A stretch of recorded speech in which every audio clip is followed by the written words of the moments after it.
Thank you for your time. My name is Stan Hustad, and I'm one of the partners and founders, directors, along with Frank and Jake and a few other people who have had the vision to say, let's do something about being very, very intentional about the life of living as a Christian entrepreneur in the global marketplace today.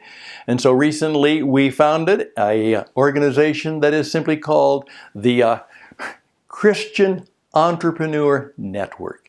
And it will be a network not only of people around the world, but of media outlets that complement that and literally bring services to people all around the world.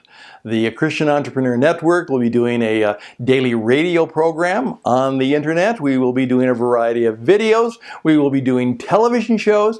And at the same time, we'll be providing a number of things on our web stage for you to take advantage of so that you can better live your life as a Christian. And to do it well, and to do it in such a way that your business will go and grow, be fruitful and prosperous, and do good things for not only your family and the people you love, but for the people you serve. Now that's important. When you decide to do a new business, and I've been teaching this for many years as a business performance coach, the vision thing, the mission thing, all of that traditional stuff, that's kind of old-fashioned.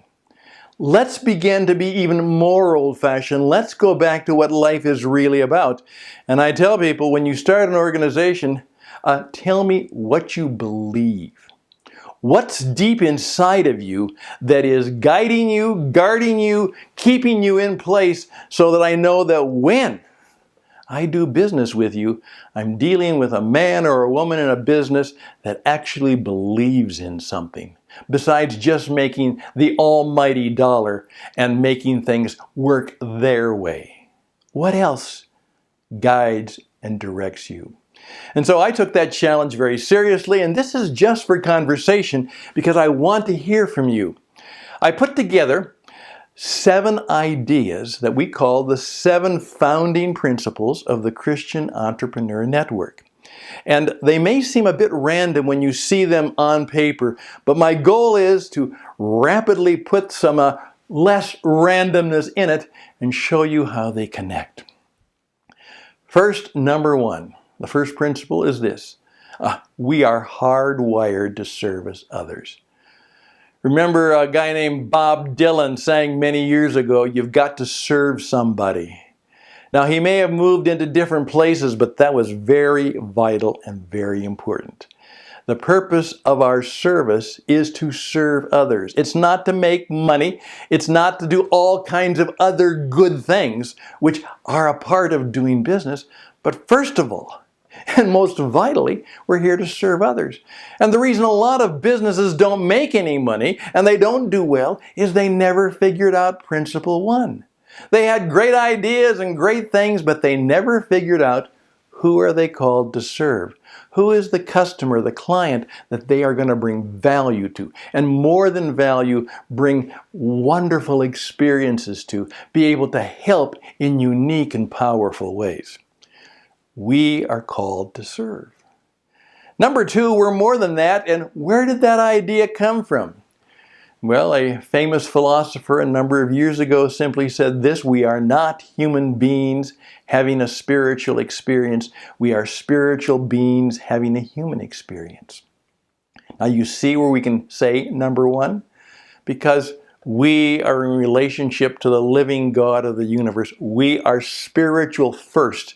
And that material, economic, business stuff is things that are on the outside. Vital, of course. That's how we live our lives in this world. But forget that ultimately we are spiritual beings. Will guide, guard, and direct us in all we do. And if we get off track, we will be in trouble.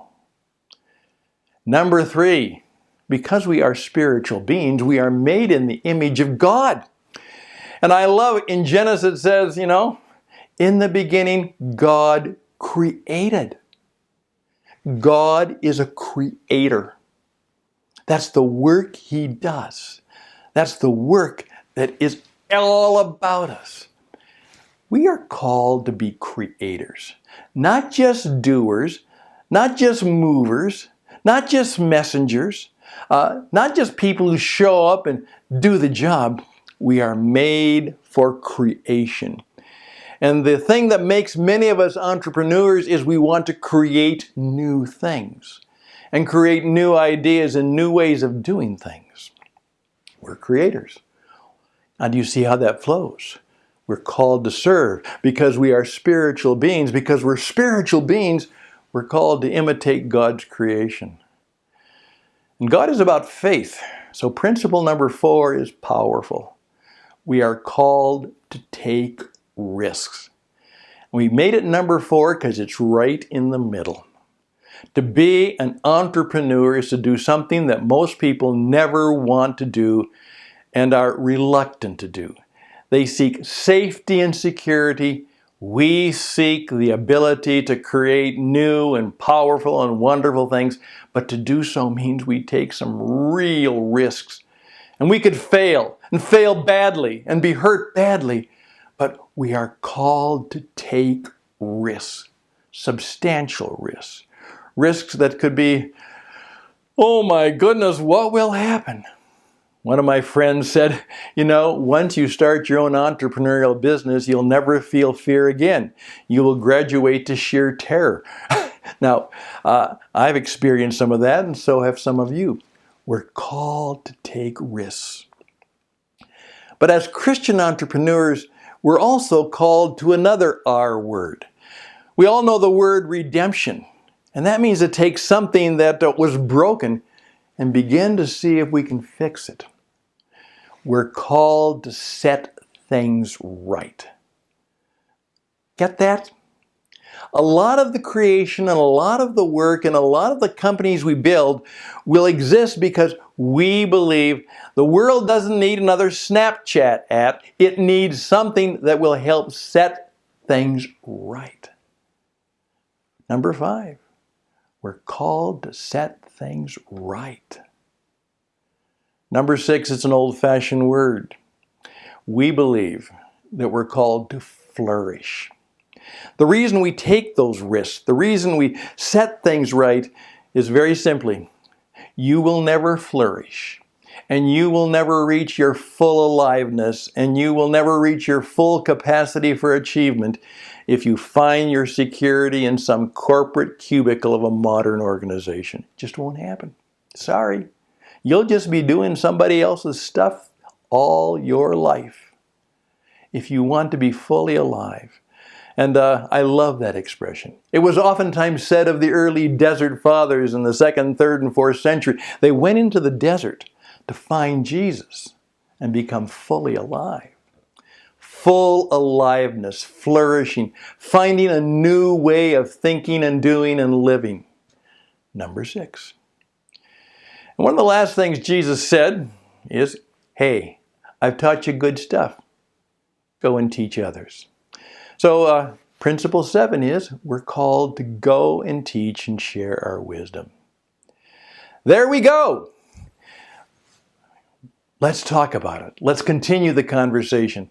But we simply say as we begin this new and we hope life-changing and world-changing adventure called the Christian Entrepreneur Network, we will begin to live out fully. We are called to serve. We are spiritual beings. We are called to be creators. We are called to be risk takers. We're called to set things right. We will enjoy the benefit of great flourishing, of full aliveness, a way of life different than almost anyone else can experience.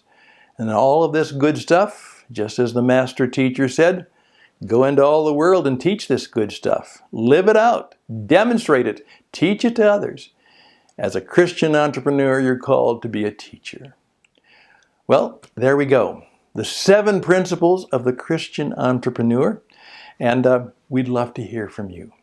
All the best and blessings, and we're going to hope that you will join us in this adventure, this venture together. I'm Stan Hustad. All the best and blessings to you. Till next time, bye for now.